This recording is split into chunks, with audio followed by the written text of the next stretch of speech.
dari saya naik meja. Sebenarnya saya itu pulang syuting malamnya, syuting film lagu. Memutus kontrak nih, penghasilan saya ratusan juta sebulan hilang lenyap.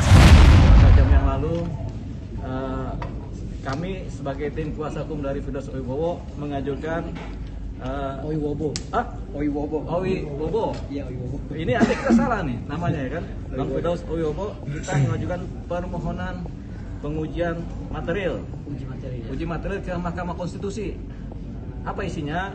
Yaitu kita permohonan pengujian material untuk Undang-Undang Advokat tahun 2003.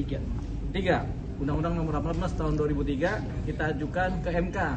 Sudah kita daftarkan di kepaniteraan Mahkamah Konstitusi dan sudah diterima dengan segala kelengkapannya. Bang Firdaus Owibowo ini yang memang berita acara sumpahnya dibukukan oleh Pengadilan Tinggi Banten ya. Iya. Ya, jadi begini, memang beliau ini kan adalah pengacara juga, ya, statusnya advokat.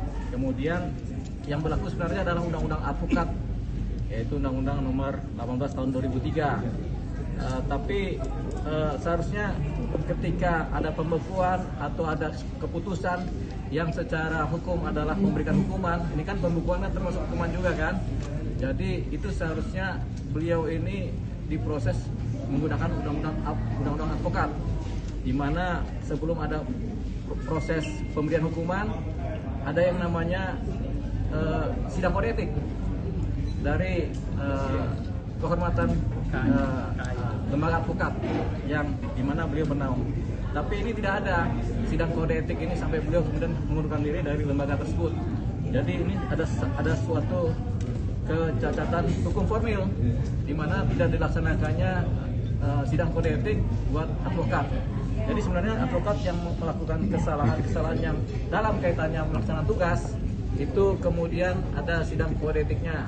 Tapi beliau ini langsung diputus, dihukum saksi pembekuan berita acara sumpahnya, yang kemudian berakibat beliau secara faktual tidak bisa menjalankan profesi advokat khususnya di persidangan begitu. Jadi kita ujilah undang-undang advokat itu, yaitu uji material pasal 7 ayat 3 dan pasal 8 ayat 2 Undang-Undang Nomor 18 tahun 2003 tentang advokat, terhadap pasal 1 juga ayat 3, pasal 27 ayat 2 dan pasal 28D ayat 1 Undang-Undang Dasar Negara Republik Indonesia tahun 1945. Yang jumlahnya berapa ratus ribu orang, alhamdulillah sudah memenuhi hotel ini ya. Terima kasih banyak.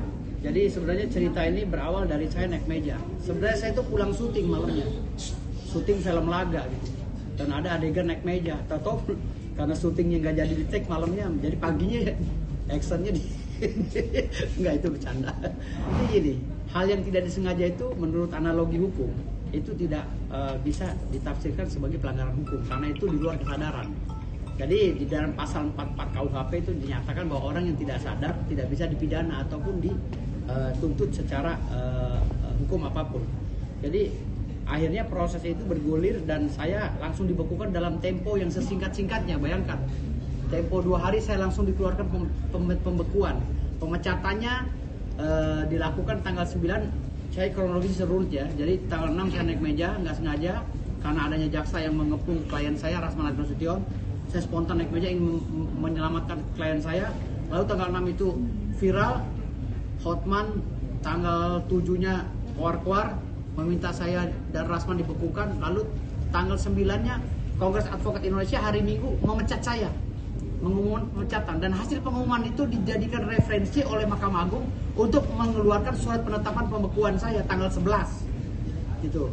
Lalu tanggal 11 saya dibekukan, tanggal 12 atau tanggal 13 saya diangkat oleh Dirjen AHU sebagai ketua umum advokat.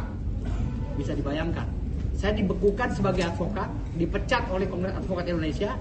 Tanggal 13 saya diangkat oleh Dirjen AHU sebagai ketua umum advokat Perkumpulan Badan Advokat Saudara Mereka Indonesia. Artinya saya secara de facto dan de jure masih melakukan kegiatan profesi sebagai advokat, walaupun pembekuan dan pemecatan saya dilakukan oleh KAI dan Mahkamah Agung itu cacat formil. Kenapa saya bilang cacat formil? Karena tidak melalui mekanisme pasal 7 dan pasal 8 Undang-Undang 18 tahun 2003 tadi, ayat 3 dan ayat 1. Jadi tidak melalui proses sidang kode etik sesuai dengan apa yang diputuskan di dalam Undang-Undang 18 tahun 2003. Artinya pembekuan dan pemecatan saya itu cacat hukum. Dan impact negatifnya, semua kontrak saya di dalam perusahaan-perusahaan asing dan perusahaan nasional ya, yang mengkontrak saya sebagai konsultan hukum, memutus kontraknya. Penghasilan saya ratusan juta sebulan hilang lenyap. Jadi itu tadi prolog yang disampaikan oleh kami, baik sebagai kuasa hukum maupun sebagai klien.